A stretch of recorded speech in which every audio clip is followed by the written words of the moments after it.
Olá, meu nome é Natália Elizabeth Kruklis e esse é o trabalho Análise da mutagênese em células-tronco pluripotentes induzidas para o estudo de doenças genéticas no esqueleto. Doenças genéticas no esqueleto afetam a formação do crescimento dos ossos e a sua formação. Uma dessas doenças é a síndrome da unha patela, que está associada ao gene LMX1B estudado nesse trabalho. A síndrome da unha patela é uma doença autossômica dominante que causa deformação nas estruturas esqueléticas e não possui cura. A fim de estudar essa doença, os exons 2 e 3 foram escolhidos para a edição por nocaute pelo sistema CRISPR-Cas9 por meio de transecção das células pluripotentes induzidas, as SPS. Com isso, o objetivo desse trabalho é a otimização da PCR em IPS não transectadas, transectar IPS com o vetor Cas9 e RNA guia dos exons 2 e 3, checagem da edição genética em células IPS transectadas através de PCR otimizada e análise por Western blot. Para a otimização da PCR, alguns parâmetros foram utilizados.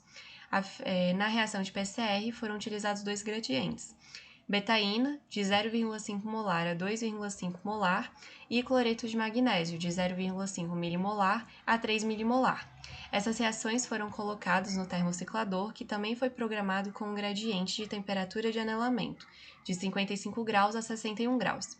Essas amostras foram analisadas em eletroforese em gel, para avaliar se elas mostravam os 500 pares de base esperados, e após isso sendo sequenciadas pelo método Sanger.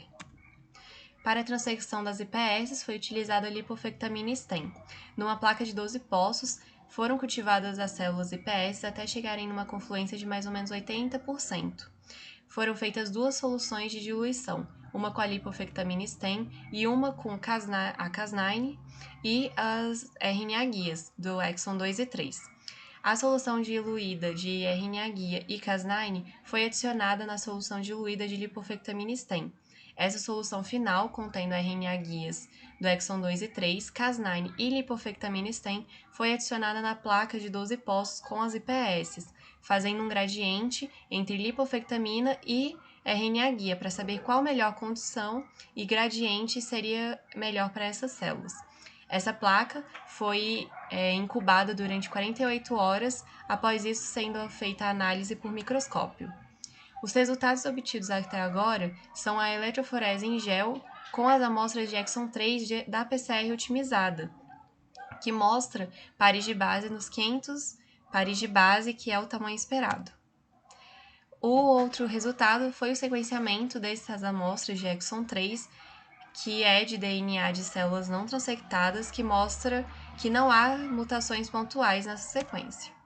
Os próximos resultados são a otimização de PCR e confirmação por sequenciamento de células não transectadas do exon 2, checagem por PCR dos exon 2 e 3 em células transectadas e a extração e checagem de proteínas de células transectadas para análise de Western blot.